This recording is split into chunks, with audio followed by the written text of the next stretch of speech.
The one with all the kissing is the second episode of the 5th season of Friends. This is directed by Gary Halvorson, and it's a pretty fantastic episode. Everything in this episode is really great, and as always, there will be spoilers from now as I go through the episode. I'm going to go through this one chronologically.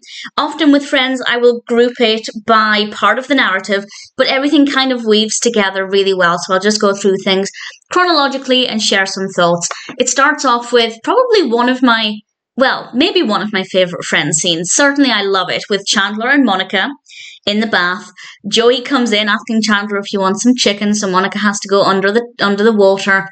I really like it. It's a nice way to start things off, and also to confirm that Monica and Chandler are still together. Phoebe then tells a story about a cab driver, and the guys keep talking about London, and then Ross comes over asking if anybody's heard from Emily. Nobody's heard from Emily, and he said, she's my wife. Rachel is my wife. And even Ross acknowledges that the fact he keeps saying Rachel is just so bizarre.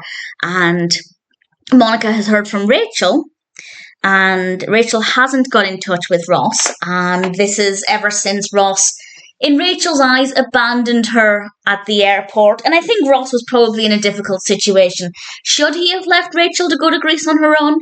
No. Should he have gone after his wife when she turned up at the airport? Yes. So I don't think Ross had any positive way to handle the situation that wouldn't upset somebody. But of course, I still also feel like Rachel was right to be upset that she was in Greece on her own in their honeymoon suite. But she arrives home and she's got the braid in her hair and she looks like she's had a nice time, but obviously she hasn't. She pretends she's fine in Ross's presence, which I think was a really mature thing, a really mature approach for her to take. And it's only when he's gone that she reveals it was a horrible, horrible time. And then Chandler is about to leave the room and he needs to go to work, so he kisses Monica. And obviously Rachel and Phoebe are baffled by this, so Chandler covers it up by also kissing Phoebe and Rachel. And I feel like that would have been the time to tell people what they were doing, but Chandler had what he considered to be a better idea, and honestly, it works well within this episode. I don't want to say too much about things moving forward, but I do think that they handled Chandler and Monica's relationship in a way that got the maximum comedy out of it, but we'll talk more about that in due course. Monica and Rachel are then at Central Park. Monica tells Rachel to go and talk to the guy over at another table. Apparently Rachel had flirted with him at the counter before. This is a character called Dave, played by Zen Gesner, and she goes to talk with him. And just before this, Monica had mentioned Gunther, so Gunther was listening to what was going on. And once Rachel leaves Dave, she's got a date with him, Gunther approaches him, holds a sign up saying that they reserve the right to refuse service to anybody, and tells him to get out, which I thought was pretty funny. And Phoebe is then looking at photos, and she draws herself into one of the pictures because, again, they're talking about London a lot, and it must be difficult for all of your friends to go off to London for one of your best friends' weddings, and you can't go. So I understand Phoebe's reaction, but at the same time, the others are allowed to have enjoyed their time and talk about it. We then have another moment with Chandler and Monica. They are alone in the apartment. In their defense, this time they are alone, but unfortunately, Rachel, Phoebe, and Joey are standing in the doorway and again catch them kissing. So Chandler kisses Phoebe and Rachel again, and Joey manages to step out of the way. I think at this point it's very unclear what's going to happen with Chandler and Monica's relationship. I don't want to say anything else about what does happen, but I like the uncertainty here. We do spend time with Rachel and her date very briefly because she's taking him back to the apartment, but she goes inside intending to get Monica's advice on whether or not he should come into the apartment, because Monica is now making all of her decisions, and instead of Monica, she finds Ross there, and he's looking rather depressed as he sits over a box of 72 long-stemmed red roses cut up into mulch. These are, of course, the roses he sent to Emily that were sent back all hacked up, and that's some pretty quick delivery, I have to say. If you've ever sent anything by international post, that's very impressive. Monica is then outside, and she asks Rachel to go outside and talk to her.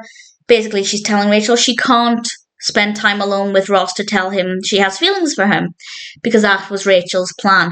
And I think Monica gave her a really good bit of advice, actually. She told Rachel, find one person who thinks it's a good idea that you tell Ross you still love him. I think that was actually a really good bit of advice, because then if you do find one person other than Rachel, that suggests that maybe some people would think it's okay. So I think that was sensible, but Rachel doesn't exactly listen to that.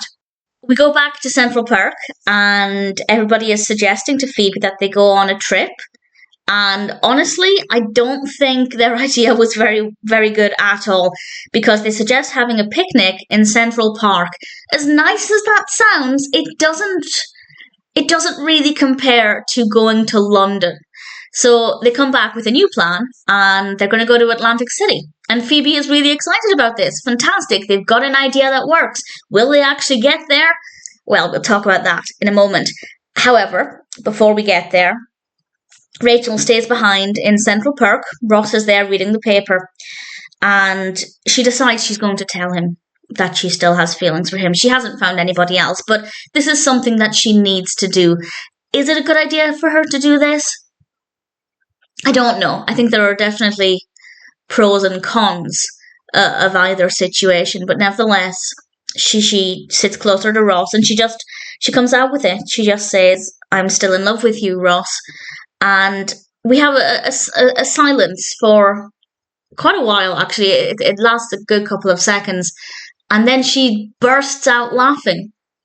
And the reason she laughs is because she heard herself saying it.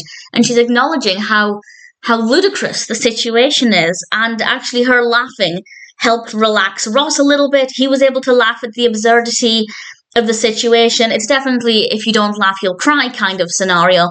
And it helped to loosen tensions a little bit. And I think it went as well as it possibly could have done. And we had a really sweet moment between them.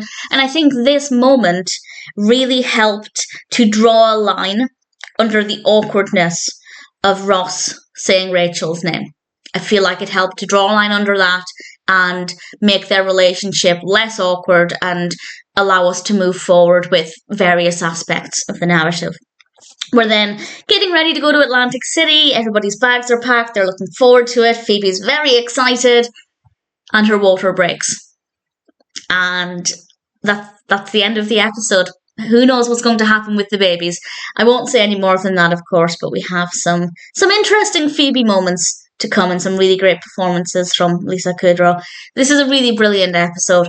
I feel like it's very strong from start to finish.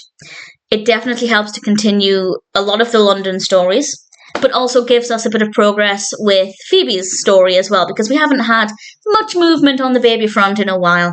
So I feel like that's quite timely as well. Needless to say, the one with all the kissing is a pretty fantastic episode.